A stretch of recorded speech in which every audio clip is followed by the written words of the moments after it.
सुप्रभात प्यारे बच्चों। आज हम तुम्हारी हिंदी झिलमिल के पाठ 1 के जय जवान जय किसान के वर्ड मीनिंग और प्रश्न उत्तर करेंगे। तो सबसे पहले आते हैं शब्दार्थ। सबसे पहला है तपस्वी, तपस्या करने वाला, धरा, धरती, पराक्रमी, वीर, परिश्रमी, मेहनती, पुण्य, पावन, प्रणाम, नमस्कार, प्रताप, प्रभाव या फिर महिमा, दोनों में से कोई भी एक चीज़ कर सकते हो।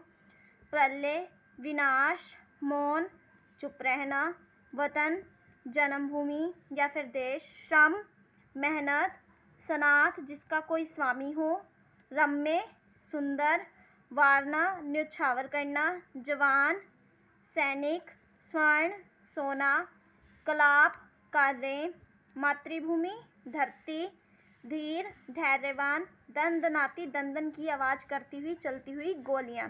अब इसके प्रश्न उत्तर हैं। कविता में किसको प्रणाम करने की बात कही गई है? आपने कविता पढ़ी थी ना, किस किस को?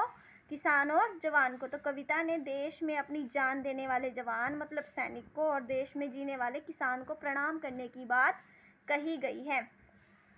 किसान अपने देश के लिए किस प्रकार योगदान देता है?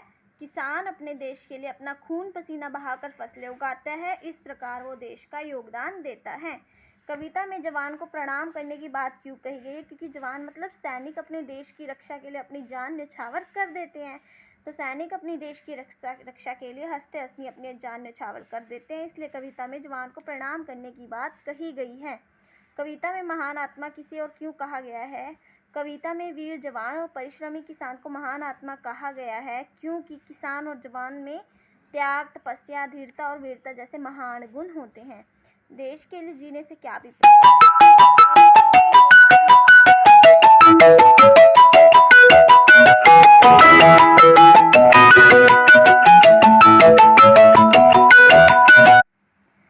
लेसन 1 के वर्ड मीनिंग और क्वेश्चन आंसर्स।